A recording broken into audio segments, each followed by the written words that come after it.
بسم اللہ الرحمن الرحیم۔ جو احباب کافی سائڈ پہ بیٹھے ہیں، آپ شفقت فرمائیں، یہ فاصلے تھوڑے سے کم کر کے قریب قریب تشریف لے آئیں۔ چونکہ آپ ادھر وہاں الگ بیٹھ کے کافی دیر سے دیکھ رہا ہوں کہ آپ کی گفتگو جو ہے وہ جاری ہے، اس طرح سے آپ بھی ڈسٹرب رہیں گے اور میں بھی رہوں گا، لہذا شفقت فرمائیں، اٹھ کے یہاں سامنے آ جائیں۔ جی محترم، آپ بھی آ جائیں۔ کوئی گارنٹی چاہیے تو گارنٹی دے دیتا ہوں کہ میں آپ کو کچھ نہیں کہوں گا، قریب قریب آ جائیں۔ سامنے جگہ خالی مجھے نظر آ رہی ہے، سائڈ پہ آپ کیوں بیٹھنا اتنا پسند کرتے ہیں؟ سامنے آ جائیں۔ اور بچے سارے کے سارے پیچھے باتیں کر رہے ہیں، کوئی دو تین دوست جو ہے وہ ان کے پاس بیٹھ جائیں، بڑی عمر والے، تاکہ بچے جو ہے وہ کنٹرول رہیں گے۔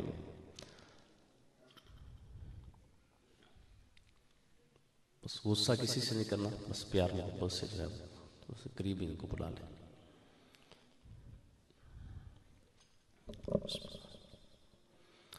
اور سب سے پہلے میں یہ عرض کرنا چاہتا ہوں، میرا جو تعارف پیش کیا گیا، واللہ ان میں سے کوئی بھی ایک ایسا لقب نہیں، خطاب نہیں کہ جس کے میں لائق ہوں، اور یہ حقیقت بات ہے۔ اور اللہ تعالیٰ ہم سب کو بناوٹ کی دنیا سے نکل کر حقیقت کی دنیا میں قدم رکھنے کی توفیق عطا فرمائے۔ میں تنقید نہیں کر رہا، محبت سے عرض کرنا چاہتا ہوں کہ آج کل بہت بڑے بڑے القابات وہ لوگوں کو دیے جاتے ہیں، اور اکثر ایسا دیکھا ہے کہ القابات ایسے ایسے دیے جاتے ہیں کہ جن کا حقیقت کے ساتھ کوئی تعلق نہیں ہوتا، وہ اپنی محبت ہوتی ہے یا اس کو جو بھی آپ آگے اپنی مرضی سے نام دے لیں۔ ایک وقت تھا کہ جب لوگ اس انداز سے القابات دیا کرتے تھے اور ایسی حقیقت بیان کیا کرتے تھے کہ جو عام لوگوں کی آنکھوں سے بھی اوجھل اور بہت بڑی حقیقتیں ہوا کرتی تھیں۔ حضور زہد الانبیاء حضرت بابا فرید الدین مسعود گنج شکر رضی اللہ تعالیٰ عنہ، آپ کے ہم عصر حضرت خواجہ خواجگان، ملتان کی دھرتی کے سرتاج حضرت خواجہ بہاؤالدین ذکریہ ملتانی رحمۃ اللہ علیہ، بڑی گہری دوستی تھی آپس میں دونوں بزرگان دین کی۔ تو ایک دفعہ حضرت بہاؤالدین ذکریہ ملتانی رحمۃ اللہ علیہ آپ کوئی خط لکھنا چاہتے تھے حضور بابا صاحب کے نام، تو آپ سوچنے لگے کہ میں اپنے یار کو کسی لقب سے نوازوں، کوئی ایسا لقب ان کے لیے ڈھونڈوں جو واقعی ان کی شیان شان ہو۔ آج ہمارے ہاں تو القابات اشتہارات سے دیکھ دیکھ کے لکھے جاتے ہیں، کتابوں سے نقل کیے جاتے ہیں۔ ہم جس کو القابات دے رہے ہوتے ہیں، ہم اس کی طرف نہیں دیکھتے، ہم اشتہارات اور کتابوں کی جانب دیکھتے ہیں۔ وہ لقب تو غوث اعظم شیخ عبد القادر جیلانی نے بھی نہیں پایا ہوتا، جو آج کا بے نمازی پیر جو ہے وہ ہم اس کو لقب جو دے رہے ہوتے ہیں، وہ لقب تو امام غزالی نے بھی نہ پایا جو مجھ جیسے گناہ گاروں کو دیے جاتے ہیں۔ اب سنیے، ایک وقت ایسا تھا کہ لوگ ایسے ہوا کرتے تھے، جو القابات دینے والے ہوتے تھے، جن کو لقب دیا جاتا تھا، وہ کیسے ہوا کرتے تھے اور وہ لقب کہاں سے نقل مار کے لکھا جاتا تھا۔ حضرت بہاؤالدین ذکر ملتانی رحمۃ اللہ علیہ اپنی آنکھیں بند کرتے ہیں اور نظر جاتی ہے لوح محفوظ پہ، اور لوح محفوظ کے اوپر میرے فرید کا جو لقب تھا وہ تھا شیخ الاسلام۔ اور پھر آپ نے جہاں سے خط کا آغاز کیا تو پہلا لفظ، پہلا لقب جو حضور بابا صاحب کو عطا فرمایا وہ شیخ الاسلام کا تھا۔ اب وہ دور چلا گیا، ایسے لوگ بھی چلے گئے اور وہ قبروں میں چلے گئے۔ اللہ ہم سب کو ان کے نقش قدم کے اوپر چلنے کی توفیق عطا فرمائے۔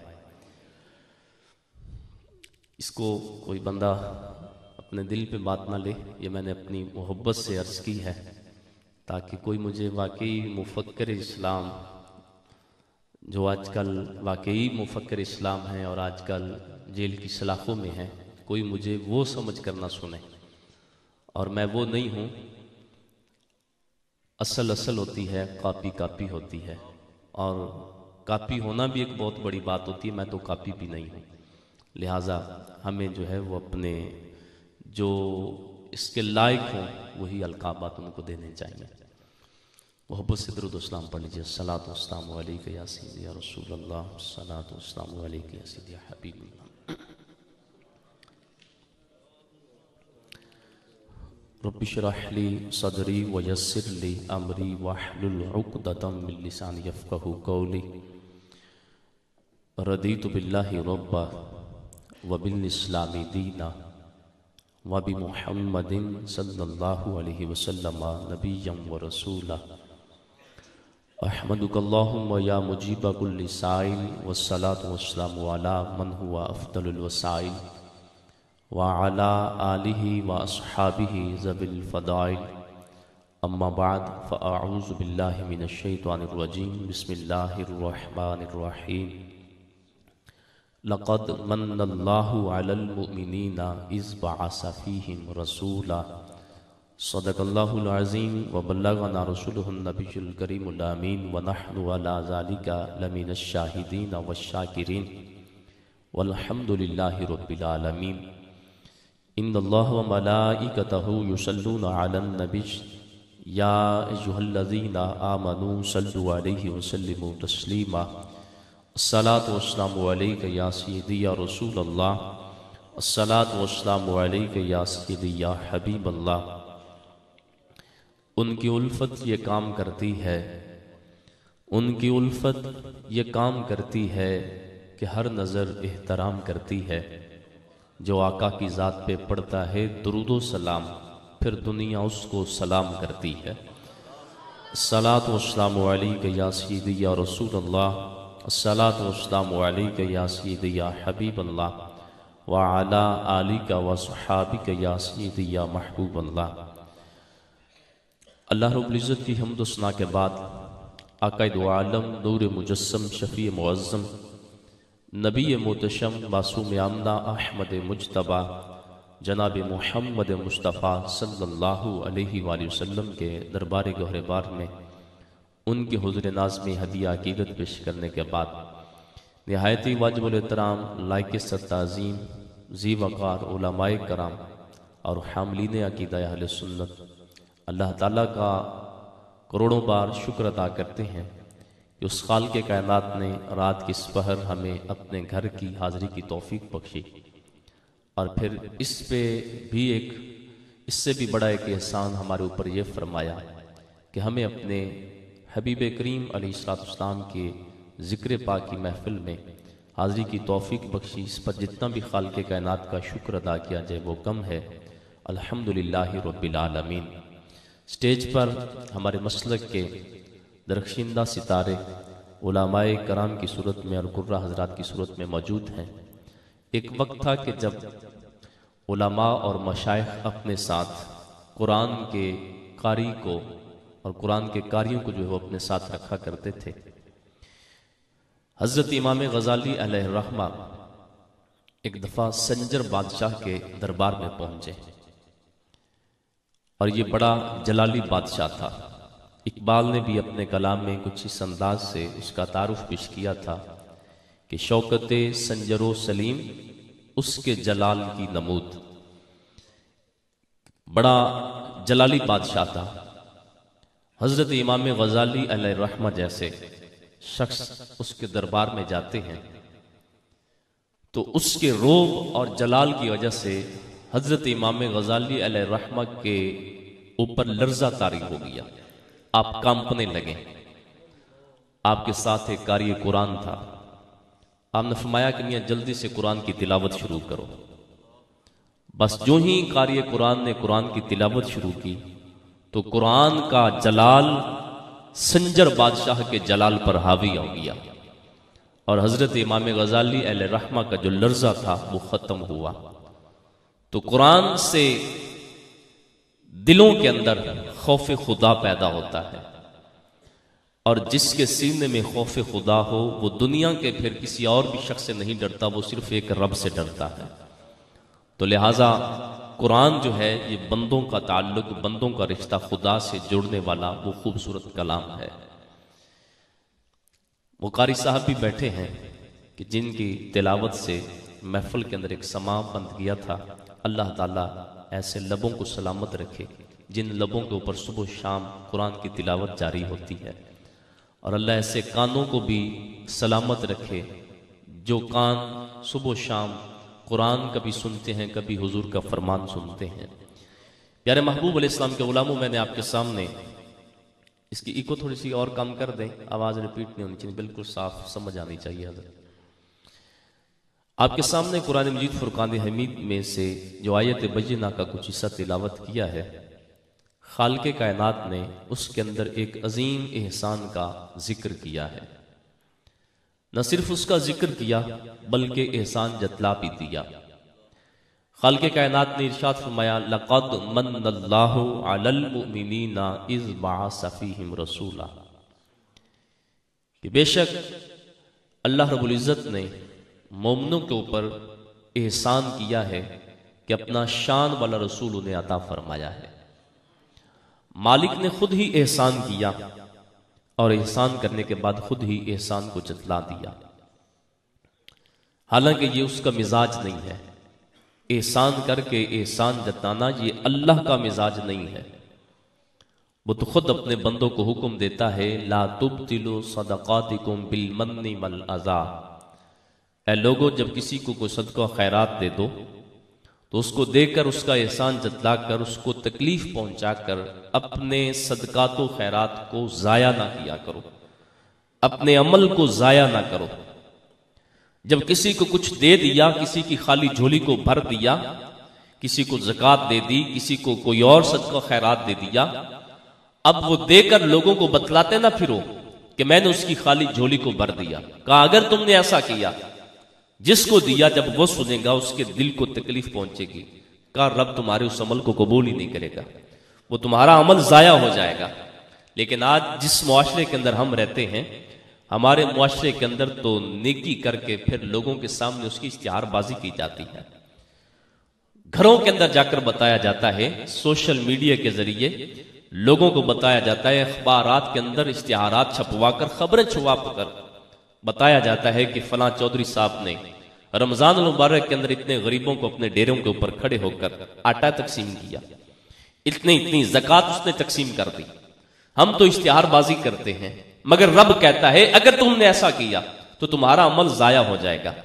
بلکہ حضرت امام سفیان ثوری رحمۃ اللہ علیہ نے یہاں پر ایک مسئلے کی وضاحت بھی کی۔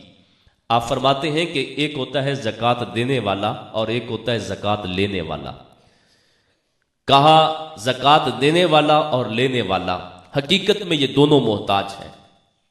جو زکوٰۃ لینے والا ہے وہ روپے پیسے کا محتاج ہے، اور جو زکوٰۃ دینے والا ہے وہ ثواب کا محتاج ہے۔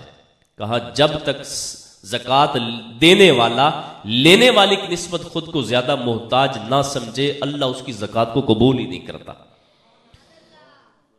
کیونکہ آج ہم یہ سمجھتے ہیں کہ شاید ہم نے احسان کیا، ہم نے کسی غریب کی جھولی کو بھر دیا۔ احسان اس کا نہیں ہے جس نے دیا، بلکہ احسان اس کا ہے جس نے لیا۔ جو زکوٰۃ ہوتی ہے وہ مال کی میل ہوتی ہے، جو میل کو قبول کرے احسان تو اس کا بنتا ہے، جس نے دیا اس کا کیسا احسان۔ اور میرے محبوب علیہ السلام کے غلاموں، اللہ رب العزت نے امت مصطفیٰ کے اوپر 5 وقت کی نمازیں فرض کی۔ ہمارے اوپر نمازیں فرض ہیں، ہمارے آقا کریم علیہ السلام کی ذات کے اوپر بھی نمازیں فرض تھیں، اور 5 نہیں بلکہ 6 نمازیں تھیں تہجد کے ساتھ ملا کر۔ امت مصطفیٰ کے اوپر بھی 5 نمازیں فرض، ہمارے آقا کی ذات کے اوپر بھی نمازیں فرض، اس امت کے اوپر بھی رمضان المبارک کے 1 مہینے کے روزے فرض، اور ہمارے آقا کی ذات کے اوپر بھی یہ روزے فرض تھے۔ اب سرکار کے اوپر فرضیت کی کیا حیثیت ہے، ہمارے اوپر فرضیت کی کیا حیثیت ہے، یہ ایک الگ موضوع ہے، میں اس جانب نہیں جانا چاہتا۔ ہمارے آقا کریم علیہ السلام نے زندگی میں ایک مرتبہ حج کیا اور وہ ہمارے آقا کے اوپر فرض تھا، اور اس امت کا ہر وہ صاحب استطاعت شخص جو بھی استطاعت رکھتا ہو زندگی میں ایک مرتبہ اس کے اوپر بھی حج فرض ہوتا ہے۔ اس امت مصطفیٰ کا ہر صاحب نصاب شخص اس کے اوپر مال کے اوپر سال میں ایک مرتبہ زکوٰۃ فرض ہوتی ہے، مگر ہمارے آقا کی ذات کے اوپر زکوٰۃ فرض نہیں تھی۔ سوال یہ پیدا ہوتا ہے کہ نمازیں حضور کے اوپر فرض تھیں، ہمارے اوپر بھی فرض، ہمارے آقا کے اوپر بھی رمضان المبارک کے روزے فرض تھے، ہمارے اوپر بھی روزے فرض، ہمارے آقا نے بھی ایک حج کیا، ان کے اوپر بھی ایک حج فرض تھا۔ امت مصطفیٰ کا ہر صاحب استطاعت شخص اس کے اوپر زندگی میں ایک مرتبہ حج فرض۔ تو جب پوری امت کے اندر جتنے بھی صاحب نصاب لوگ ہیں، ہر امتی کے اوپر سال میں مال کے اوپر ایک مرتبہ زکوٰۃ فرض، مگر ہمارے آقا کی ذات کے اوپر فرض کیوں نہیں تھی؟ تو یہاں پر علماء نے بڑی خوبصورت اس کی وضاحت کی، کہا چونکہ جو زکوٰۃ ہوتی ہے وہ مال کی میل ہوتی ہے، اللہ نے اپنے محبوب کے اوپر زکوٰۃ فرض نہیں کی، وہ بندوں کو پیغام دینا چاہتا ہے، لوگوں اس کائنات کے اندر، اس بھری دنیا کے اندر میرے محبوب کا وہ مال واحد مال ہے جو ہر قسم کے میل سے پاک ہے۔ کتنا بد نصیب ہے وہ امتی جو اپنے آپ کو اپنے آقا کی مثل کہے اور کہے کہ نبی میرے جیسا ہے۔ خدا کی قسم میرے نبی کے مال جیسا کسی کا مال نہیں ہو سکتا، تو آمنہ کے لال جیسا کوئی کیسے ہو سکتا ہے؟ میرے آقا کی مال کی مثل جو ہے وہ کسی کا مال نہیں ہے۔ تو پیارے محبوب علیہ السلام کے غلاموں، اللہ تعالیٰ کو یہ عمل پسند نہیں کہ احسان کر کے احسان جتلایا جائے، ورنہ عمل جو ہے وہ ضائع ہو جائے گا۔ یہ مزاج مصطفی صلی اللہ علیہ وسلم بھی نہیں کہ احسان کر کے احسان جتلایا جائے۔ ہمارے آقا کریم صلی اللہ علیہ وسلم نے ارشاد فرمایا، جس نے احسان کر کے احسان جتلایا وہ کبھی جنت میں داخل نہیں ہوگا۔ نبی کے ذکر کی محفل میں آنے والوں، نبی کے اس فرمان کو اپنے دلوں کے اوپر نقش کر لو۔ احسان کر کے احسان جتلانا یہ اتنا برا عمل ہے کہ اللہ کے حبیب فرماتے ہیں جس نے احسان کر کے احسان جتلایا وہ کبھی جنت میں داخل نہیں ہوگا۔ اور یہ وہ جرم ہے جس جرم کے اندر اللہ ماشاءاللہ ہم سب مبتلا ہیں۔ آج ہمارے گھروں کے اندر ہمارے بھائی آپس میں بیٹھ کر، ایک بھائی دوسرے بھائی کے سامنے انگلی کے اوپر اپنی زندگی کے اندر اپنے بھائی کے اوپر کیے گئے احسانات کو بیٹھ کے گنواتا ہے۔ بیوی اپنے خاوند کے سامنے بیٹھ کر وہ روزانہ ایک لسٹ نکال کے بیٹھ جاتی ہے، محلے دار جو عورتیں آتی ہیں ان کے سامنے بھی وہ بیٹھ کر ساری کہانیاں سنا رہی ہوتی ہیں کہ میں جب سے اس گھر میں آئی تھی اس گھر کی حالت کیا تھی، میں آئی میں نے اس گھر کی حالت کو بدل ڈالا۔ آج ایک بہو اپنے ساس اور اپنے سسر کے سامنے بیٹھ کر وہ ایک ایک احسان کو گنواتی ہے کہ تمہیں تو کوئی پوچھنے والا بھی نہیں تھا، میں تمہیں وقت پہ کھانا دیتی ہوں، میں تمہیں میڈیسن دیتی ہوں، میں تمہارے صفائی ستھرائی کا خیال رکھتی ہوں، میں تمہاری خدمت کرتی ہوں۔ کیا ہمارے گھروں کی یہ حالت نہیں ہے؟ ایک مولوی اپنے دوستوں کے سامنے بیٹھ کر اپنے چند دوستوں کے ساتھ کی گئی کرم نوازیوں کو وہ گنوا رہا ہوتا ہے۔ اللہ ماشاءاللہ معاشرے کے جس بھی فرد کو دیکھ لیں وہ ضرور اس مرض کے اندر مبتلا ہوگا، مگر یہ اتنا بڑا جرم ہے، سرکار فرماتے ہیں جس نے احسان کر کے احسان جتلایا وہ کبھی جنت میں داخل نہیں ہوگا۔ اللہ ہم سب کو اس برے عمل سے محفوظ رکھے۔ احسان کر کے احسان جتلانا یہ عمل اللہ کو بھی پسند نہیں، اللہ کے حبیب کو بھی پسند نہیں۔ اور آئیے ذرا کچھ اپنے بڑوں کے تذکرے بھی یہاں پر ہونے چاہیے کہ انہوں نے عملاً کیا کر کے دکھایا۔ ایک بہت بڑا عادل بادشاہ ہارون الرشید، یقیناً پڑھے لکھے حضرات اس کے نام سے واقف ہوں گے، خلیفہ ہارون الرشید بہت نیک سیرت بادشاہ تھا۔ اس کی ملکہ زبیدہ یہ بھی بڑی نیک خاتون تھی۔ یہ دونوں میاں بیوی قرآن سے بہت زیادہ محبت کرنے والے تھے، اور قرآن سے محبت کا انداز کیا تھا، انہوں نے اپنے گھر کے اندر 100 عورتیں رکھی ہوئی تھیں جن کا کام بادشاہ کے محل کے برتن دھونا نہیں تھا، بادشاہ کے محل کی صفائیاں کرنا نہیں تھا، ان کی ڈیوٹی ملکہ کی خدمت کرنا نہیں تھی، بلکہ ان کا کام کیا تھا، یہ 24 گھنٹے بادشاہ کے محل کے اندر بیٹھ کر اللہ کے قرآن کی تلاوت کیا کرتی تھیں۔ قرآن سے محبت کا یہ انداز۔ یہ دونوں میاں بیوی ایک دفعہ حج کی غرض سے جب گئے میدان عرفات میں پہنچے تو وہاں پر پانی کی کمی کی وجہ سے حاجی صاحبان بہت زیادہ پریشان تھے. ان کی اس پریشانی کو انہوں نے اپنی آنکھوں سے دیکھا. جب واپس آئے تو ملکہ زبیدہ نے ہارون الرشید سے کہا کہ ہارون الرشید، میں نے وہاں پر دیکھا ہے کہ جو حضور کی امت حج کی غرض سے آئی ہوئی تھی وہ بہت زیادہ پریشان تھی پانی کی کمی کی وجہ سے، کیوں نہ اس پریشانی کا مستقل بنیاد پر کوئی نہ کوئی حل نکالا جائے. کہا کیا کیا جائے؟ اس نے کہا میرا مشورہ تو یہ مانو کہ ہم یہاں میدان عرفات تک کوئی نہر کھدوا دیتے ہیں جس کے ذریعے قیامت تک حضور کی امت جو یہاں پر آئے گی وہ اس سے سیراب ہوتی رہے گی. اب ملکہ کی خواہش پر بادشاہ نے ملک کے بڑے بڑے انجینئرز ان کو بلایا اور ان کو کہا جاؤ علاقے کا سروے کرو، وزٹ کرو اور آ کر ہمیں رپورٹ دو کہ یہ کام کروانے پہ کتنا سا خرچ آئے گا. وہ گئے، انہوں نے جا کر سارے علاقے کا سروے کیا، ایک تخمینہ لگایا اور آ کر بادشاہ کو رپورٹ دی کہ بادشاہ سلامت، ہمیں نہر جو ہے وہ کافی دور سے کھود کر لانا پڑے گی. رستے کے اندر بڑے اونچے اونچے پہاڑ بھی ہیں، سخت چٹانیں بھی ہیں، انہیں کاٹنا پڑے گا، گہری کھائیاں ہیں ان کو بھرنا پڑے گا. اس کے اوپر تو لاگت اتنی زیادہ آ جائے گی، اس کے اوپر خرچ اتنا زیادہ آ جائے گا، ہو سکتا ہے ہمارے ملک کے خزانے ختم ہو جائیں اور یہ ہمارا کام مکمل نہ ہو سکے. چونکہ وہ مشینی دور نہیں تھا، لوگ اپنے ہاتھوں سے کام کیا کرتے تھے. تو بہتر یہ ہے کہ تم یہ کام نہ کرو. ملکہ زبیدہ سے ہارون الرشید نے آ کر مشورہ کیا، رپورٹ سنائی کہ سروے رپورٹ یہ کہتی ہے کہ اس کے اوپر لاگت بہت زیادہ آئے گی، لہٰذا یہ کام نہ کروایا جائے. اب تم بتاؤ کیا کرنا چاہیے؟ تو ملکہ زبیدہ جس کے سینے میں امت مصطفیٰ کا پیار کوٹ کوٹ کر بھرا ہوا تھا، اور اللہ یہ پیار ہمیں بھی نصیب فرمائے کہ ہم حضور کے امتی ہونے کے لحاظ سے ہم ایک دوسرے سے محبت کریں، ایک دوسرے سے وفا کا رشتہ نبھائیں.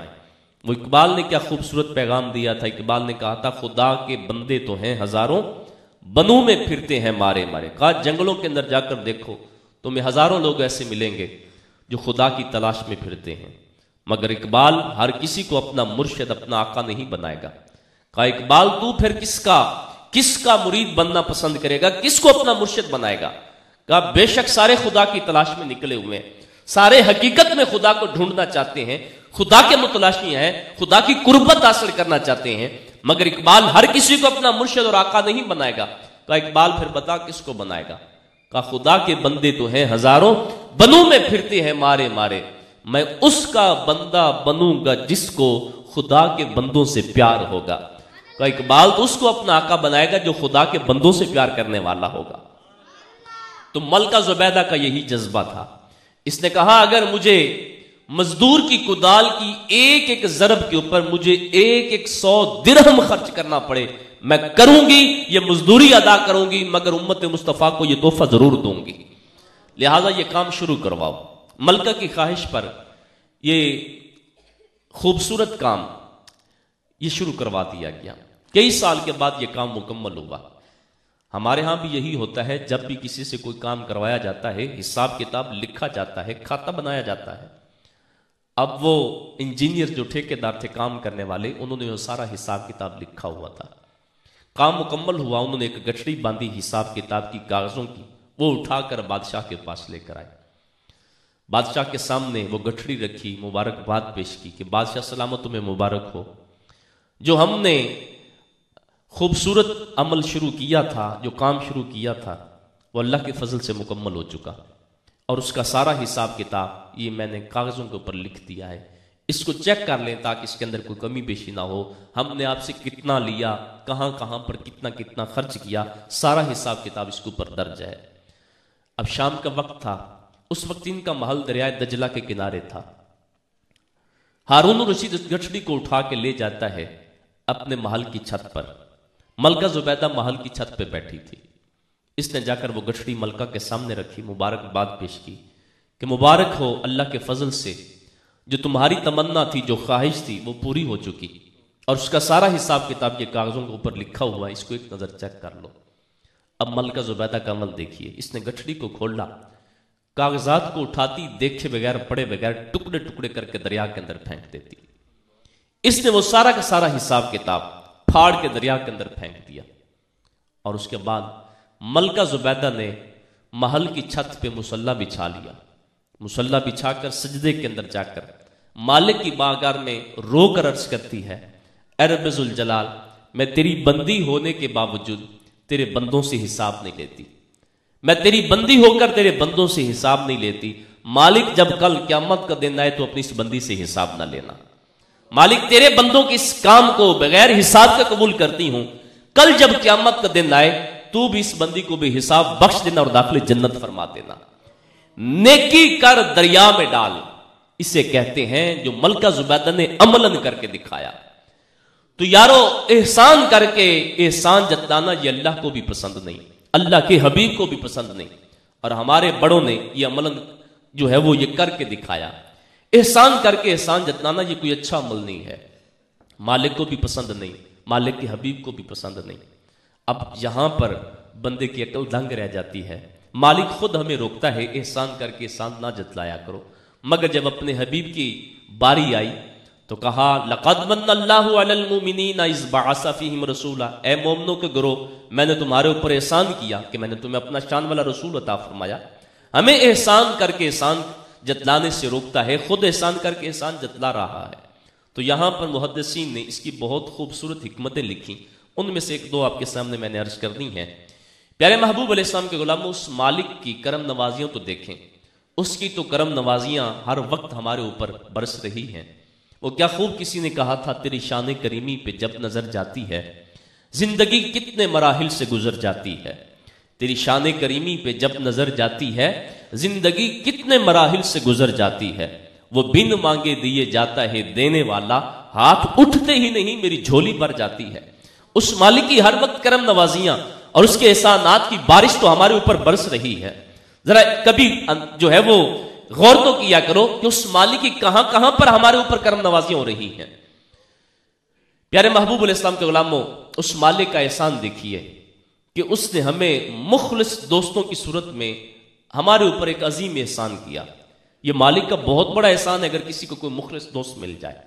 حضرت مولا علی المرتضیٰ رضی اللہ تعالیٰ عنہ سے کسی نے پوچھا، اے امیر المومنین، اس دنیا کے اندر امیر ترین شخص کون ہے؟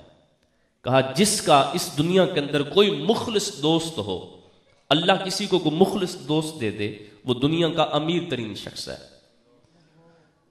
کہا پھر کنگال کون ہے، مفلس کون ہے، غریب کون ہے؟ کہا جس کا اس دنیا کے اندر کوئی مخلص دوست نہیں، وہ دنیا کا کنگال ترین شخص ہے۔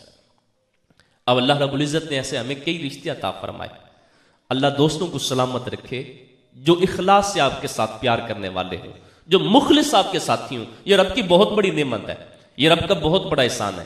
مالک کا احسان ہے یا نہیں ہے؟ بولیں تو صحیح، احسان ہے نا؟ مگر پورا قرآن پڑھ کے دیکھ لیں، رب نے کہیں پر بھی نہیں کہا اے بندو میں نے تمہارے اوپر احسان کیا کہ میں نے تمہیں مخلص دوستوں کی صورت میں یہ عظیم نعمت عطا فرمائی۔ رب نے کہیں پر بھی نہیں کہا۔ احسان ہے مگر اس نے احسان کر کے احسان جتلایا نہیں ہے۔ اس رب ذوالجلال کا احسان دیکھیے کہ اس نے ہمیں بہن بھائیوں جیسی عظیم نعمت سے نوازا۔ یہ رب کی کتنی بڑی نعمت ہے۔ دکھوں کے اندر، خوشیوں کے اندر اپنوں کی کمی بڑی فیل ہوا کرتی ہے۔ وہ واصف علی واصف نے بڑی خوبصورت بات کہی تھی، اس نے کہا دکھ تب تک دکھ نہیں بنتے جب دکھ بانٹنے والا کوئی اپنا موجود ہو۔ کہا دکھ تب جا کر دکھ بنتے ہیں جب دکھوں نے گھیرا ہوا ہو اور کوئی دلاسا دینے والا اپنا پاس بھی نہ کھڑا ہو۔ یارو دکھوں کے اندر جا کر پوچھو کہ اپنوں کی کیا ویلیو ہے، ان کی کیا قدر ہے، جن کو رب نے اپنے دیے ہیں، جن کے بہن بھائی ہیں۔ رب کا بہت بڑا ہمارے اوپر یہ احسان ہے، اس نے ہمیں ان عظیم رشتوں سے نوازا۔ رب کا احسان ہے یا نہیں ہے؟ مگر پورا قرآن پڑھ کے دیکھ لیں، رب نے کہیں پر بھی نہیں کہا اے بندو میں نے تمہارے اوپر احسان کیا کہ میں نے تمہیں بہن بھائیوں جیسی نعمت سے نوازا۔ اس مالک کی کرم نوازی دیکھیے، اس نے ہمیں والدین جیسی بھی عظیم نعمت سے نوازا۔ اللہ کے رسول صلی اللہ علیہ وآلہ وسلم کے بعد ہمارے اوپر رب کا سب سے بڑا احسان یہ ہے کہ اس مالک نے ہمیں والدین جیسی عظیم نعمت سے نوازا۔ اور جتنا سچا پیار اپنی اولاد سے والدین کرتے ہیں، کائنات کا اور کوئی رشتہ نہیں کر سکتا۔ یارو آج دنیا کے آپ جس بھی بازار میں جائیں، آپ جو بھی سودا خریدنا چاہیں وہ آپ کو مل جائے گا، مگر دنیا کے کسی بھی بازار سے آپ کو والدین کا پیار نہیں ملے گا۔ آپ بازار سے کوئی بھی چیز خرید کر لائیں، کوئی بھی بندہ وثوق سے یہ نہیں کہہ سکتا کہ میں جو سودا خرید کے لایا ہوں یہ بالکل ایک نمبر ہے، ہر چیز کے اندر آج ملاوٹ ہے، مگر ایک چیز آج بھی کھری ملتی ہے، ایک نمبر ملتی ہے، اور وہ ہے والدین کا پیار، جو آج بھی کھرا اور سچا ملتا ہے، جو آج بھی ایک نمبر ملتا ہے۔ اور ماں کا پیار پھر ان سارے محبتوں سے، ماں کی محبت سب سے نرالی ہوتی ہے۔ وہ ابن قیم نے بڑی خوبصورت بات لکھی تھی۔ ابن قیم نے اپنی کتاب میں لکھا کہ میں ایک دفعہ بغداد شریف کے بازار سے گزر رہا تھا تو میرا ایک گھر کے سامنے سے گزر ہوا، میں نے دیکھا کہ ایک ماں اپنے 10-12 سالہ بیٹے کو بہت زیادہ شدت کے ساتھ مار رہی تھی، تھپڑ مار رہی تھی، مار بھی رہی تھی، ساتھ ساتھ رو بھی رہی تھی۔ تو میں نے دیکھا کہ وہ بچہ آگے سے رو رہا تھا، ماں روتی بھی تھی ساتھ مارتی بھی تھی، کہتی تھی تو نے جب سے ہوش سنبھالا ہے مجھے تیری طرف سے کبھی کوئی خیر کی خبر نہیں ملی، جدھر جاتا ہے لڑائیاں کرتا ہے، کبھی کسی کا جو ہے وہ شکوہ مجھے ملتا ہے، کبھی کسی کا شکوہ سننے کو ملتا ہے، نہ تو میرا کہنا مانتا ہے، نہ باہر لوگوں کے ساتھ تیرا اچھا رویہ ہے۔ اس کے اس انداز سے ماں تنگ آ کر اسے مار رہی تھی۔ کہتے ہیں کہ میں نے دیکھا کہ وہ بچہ روتے ہوئے جب دروازے سے نکل رہا تھا، ماں پیچھے دوڑتی ہوئی آئی، بیٹے کو دھکا دیا، دھکا دے کر کہا آئندہ اس گھر کے اندر تم قدم نہ رکھنا، نہ تیرا اس گھر کے ساتھ کوئی تعلق ہے، نہ تیرا میرے ساتھ کوئی تعلق ہے، اور گھر کا دروازہ بند کر دیا۔ میں نے دیکھا کہ وہ بچہ جب باہر نکلا چند قدم دور گیا، پلٹ کر آ کر پھر ماں کی دہلیز پہ بیٹھ جاتا ہے اور رو رہا ہوتا ہے۔ میں اس کے پاس آیا، میں نے کہا بیٹے تیری ماں نے تو تجھے دھکے دے کر گھر سے نکال دیا، تو جاتا کیوں نہیں؟ کہا مولانا جب میں یہاں سے نکل رہا تھا میری ماں نے مجھے اس انداز سے نکالا، جی میرا بھی چاہ رہا تھا کہ میں اس گھر کے اندر قدم نہ رکھوں۔ چند قدم دور گیا تو میرے دل کے اندر خیال آیا کہ دنیا کے جس بھی بازار کے اندر جائے گا تجھے کھانے کے لیے ٹکڑے بھی مل جایا کریں گے، تجھے رہنے کے لیے کوئی نہ کوئی ٹھکانہ بھی مل جائے گا، مگر تجھے دنیا کے کسی بھی کونے سے ماں کا پیار نہیں ملے گا۔ تو بھلا میری ماں کے بغیر میری زندگی کس کام کی ہے؟ ماں مارتی ہے، جو بھی سلوک کرتی ہے تو میری ماں، تو لہذا اس وجہ سے میں آ کر ماں کی دہلیز پہ بیٹھ گیا ہوں۔ ابن قیم کہتے ہیں کہ میں یہ بات سن کر کچھ فاصلے پہ کھڑا ہو گیا کہ اب دیکھتا ہوں آگے کیا ہوتا ہے۔ کہتا منظر بڑا عجیب تھا، کچھ دیر کے بعد اس کی ماں کو کوئی کام پڑا، وہ جب باہر نکلی دیکھا وہی بیٹا، نافرمان بیٹا دروازے پہ بیٹھا ہے۔ تو جب میں نے دیکھا، جب اس کی ماں نے اپنے بیٹے کو دیکھا تو اس نے پھر جھڑکتے ہوئے لہجے میں کہا کہ میں نے تجھے گھر سے نکال دیا تھا تو میری آنکھوں سے دور کیوں نہیں ہو جاتا؟ کہتا اس بیٹے نے کہا ماں جہاں پر بھی جاؤں گا سب کچھ مل جائے گا مگر مجھے تیرا پیار نہیں ملے گا۔ ابن قیم کہتے ہیں میں دیکھ کے حیران رہ گیا، وہی ماں جو پہلے بیٹے کو مار رہی تھی، دھکے دے کر گھر سے نکال رہی تھی، جب بیٹے کی زبان سے یہ محبت بھرے جملے سنے کہ ماں میرا تیرے بغیر گزارا نہیں، تجھے چھوڑ کر میں جاؤں تو جاؤں کہاں پر؟ تو میں نے دیکھا وہی ماں جو بڑے غصے میں تھی دوڑتی ہوئی آتی ہے، بیٹے کو اٹھا کے سینے سے لگاتی ہے اور وہ کہتی ہے بیٹا جب تیرے سینے کے اندر میری اتنی محبت ہے، اتنا پیار ہے، تو بھلا تیری ماں تیرے بغیر کیسے رہ سکتی ہے؟ ابن قیم نے یہ بات لکھنے کے بعد بڑا خوبصورت جملہ کہا، اس نے کہا کہ یارو اگر ایک ماں کے سامنے اس کا نافرمان بیٹا یہ کہہ دے ماں میرا تیرے بغیر گزارا نہیں، تو ماں یہ نہیں دیکھتی کہ یہ میرا کتنا نافرمان بیٹا ہے، وہ اس کو اٹھا کے سینے سے لگاتی ہے۔ یارو اگر کوئی بندہ اس رب کے سامنے آ کر یہ کہے جو 70 ماؤں سے بڑھ کر پیار کرنے والا ہے مالک تیرے در کو چھوڑ کے جاؤں تو جاؤں کہاں پر، تو مالک پھر یہ نہیں دیکھتا کہ یہ کتنا گناہگار ہے، بلکہ وہ یہ دیکھتا ہے کہ یہ کس کریم کے دروازے پر آیا ہے، اور وہ رب اپنے دروازے پر آئے ہوئے بندے کو کبھی خالی نہیں موڑتا۔ پیارے محبوب علیہ السلام کے غلاموں، اس مالک نے ہمارے اوپر یہ احسان کیا کہ محبتوں بھرا یہ خوبصورت سچا رشتہ والدین کی صورت میں ہمیں جو ہے وہ رب نے عطا فرمایا۔ یہ مالک کا کتنا بڑا احسان ہے، یہ احسان ہے یا نہیں ہے؟ بولنی تو صحیح یار، میری باتوں کی سمجھ آ رہی ہے؟ میں وہ لچھے دار تقریر مجھے کرنا نہیں آتی، نہ مجھے کوئی شعر زیادہ جو ہے وہ کان کے اوپر ہاتھ رکھ کے پڑھنا آتے ہیں، یہ حضرت کی محبت تھی، مجھے حکم ملا میں آ گیا، ورنہ میں جو ہے وہ کوئی خطیب وائز نہیں ہوں اتنا اچھا، اور اس شہر کے اندر تو بڑے خوبصورت قسم کے اور بہت بڑے بڑے نام وہ یقیناً یہاں پہ رہتے ہیں، یہ ان کی محبتیں تھیں جنہوں نے مجھے یہاں پر جو ہے وہ مجبور کیا آنے کو، تو آپ یقیناً بہت اچھے اچھے خطیب سنتے رہتے ہیں، تو لیکن چند لمحے جو میں آپ کے سامنے ہوں آپ گزارا کریں، آپ مجھے برداشت کریں تو میں آپ کو برداشت کروں گا۔ تو مالک کا یہ احسان ہے کہ نہیں ہمارے اوپر کہ اس نے ہمیں والدین جیسی عظیم نعمت سے نوازا؟ اتنا بڑا احسان ہے اس کا، مگر پورا قرآن پڑھ کے دیکھ لیں، رب نے کہیں پر بھی نہیں کہا کہ بندو میں نے تمہارے اوپر یہ احسان کیا کہ تمہیں والدین جیسی نعمت سے نوازا۔ احسان ہے اس کا، مگر اس نے کہیں پر بھی احسان جتلایا نہیں ہے۔ تو آخر اس کے اندر حکمت کیا ہے یارو؟ آؤ اس کے اندر حکمت کیا ہے کہ مالک نے ان رشتوں کا احسان تو نہیں جتلایا، مگر اپنے حبیب کا احسان کیوں جتلایا؟ ایک وقت میرے اور آپ سب کے اوپر آنے والا ہے، وہ وقت کون سا ہے کہ ہم نے ایک دن مر جانا ہے۔ یہ کتنی بڑی حقیقت ہے یارو! آج دنیا کے اندر جتنے بھی مذہب، جتنے بھی عقیدے کے حامل لوگ رہتے ہیں، ان کا ہر موضوع پر، ہر بات پر اختلاف ہے۔ اس کائنات کا سب سے بڑا سچ یہ ہے کہ اللہ ایک ہے، اس سے بڑا کوئی سچ نہیں ہے۔ ہم کہتے ہیں کہ خدا ایک ہے، اور اللہ کے فضل سے ہم اسی ایک خدا کو ماننے والے ہیں۔ خدا ایک ہے، اتنا بڑا سچ ہے، مگر اس سچ پر بھی لوگوں کو اختلاف ہے۔ ہم کہتے ہیں خدا ایک ہے، عیسائی کہتے ہیں خدا تین ہے۔ ہمارے قریبی بھارت کے اندر شاید اتنے خدا کو ماننے والے نہیں ہیں جتنے وہاں پر جھوٹے خداؤں کو خدا ماننے والے ہیں، جتنے کثرت کے ساتھ انہوں نے جھوٹے خدا اپنے گھروں میں بنا کے رکھے ہوئے ہیں۔ اتنا بڑا سچ ہے، اس کے اوپر بھی لوگوں کا اختلاف پایا جاتا ہے۔ ہم کہتے ہیں کہ اللہ کے رسول صلی اللہ علیہ وآلہ وسلم اللہ کے آخری نبی اور رسول ہیں، مگر بہت سارے اس کائنات کے اندر ایسے بدبخت لوگ رہتے ہیں جن کو اس بات پر بھی اختلاف ہے، حالانکہ یہ بہت بڑا سچ ہے۔ تو بعض اوقات جو ہے وہ لوگ کسی اختلاف کی وجہ سے وہ حقیقت سے بھی منہ موڑ بیٹھتے ہیں۔ جس بات پر لوگوں کو اختلاف ہو یہ ضروری نہیں ہے کہ وہ جھوٹی بات ہو۔ آج ہمارے لیے مسجدوں کے اندر رہنے والے جو ہمارے خطباء ہیں، جو ائمہ ہیں، ان کے لیے سب سے بڑا مسئلہ یہ ہے، آج لوگ یہی کہتے ہیں کہ یارو کوئی اختلافی بات نہ کرو، اختلاف کی بات نہ کرنا۔ یہی مزاج بن گیا کہ نہیں بن گیا ہمارا؟ بولیں تو صحیح، یہی ہے نا ہمارا مزاج، یارو وہ بات نہ کرنا جس پر لوگوں کو اختلاف ہو۔ یارو اگر اس طرف ہم چل پڑے تو پھر تو ہمیں خدا کا نام بھی نہیں لینا چاہیے، ہمیں تو یہ بھی نہیں کہنا چاہیے معاذ اللہ کہ اللہ ایک ہے، چونکہ لوگوں کو تو اس بات پر بھی اختلاف ہے۔ پھر تو ہمیں اپنے نبی کو آخری رسول بھی نہیں کہنا چاہیے، چونکہ لوگوں کو تو اس بات پر بھی اختلاف ہے۔ پھر ہمیں تو اللہ کی آخری کتاب قرآن کو بھی نہیں ماننا چاہیے، قرآن کی بات بھی نہیں ہونی چاہیے کہ لوگوں کو تو اس بات پر بھی اختلاف ہے۔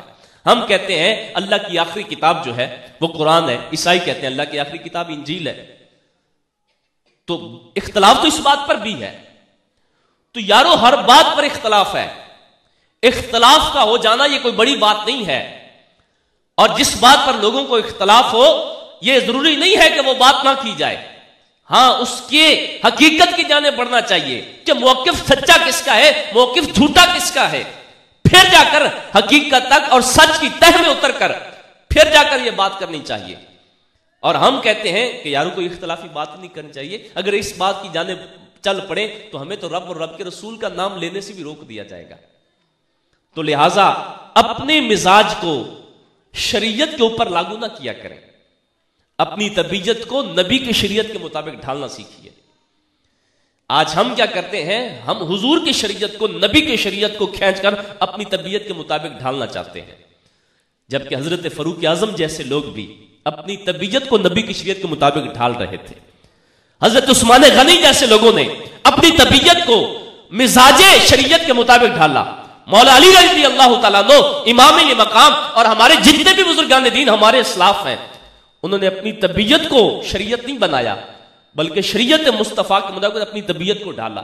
لہذا اپنی طبیعتوں کو حضور کے شریعت کے مطابق ڈھالنا سیکھیے، اور اپنے مزاج کے باتوں کو ایک سمت رکھتے ہیں، اور حضور کے مقابلے میں اور حضور کی شریعت کے مقابلے میں اپنی سوچ کو اور اپنی فکر کو جو ہے وہ سامنے نہیں کھڑا کرنا چاہیے، ورنہ یہ بہت بڑی گمراہی ہے، اور اس گمراہی کی وجہ سے بہت سارے لوگ جہنم کا ایندھن بن چکے ہیں۔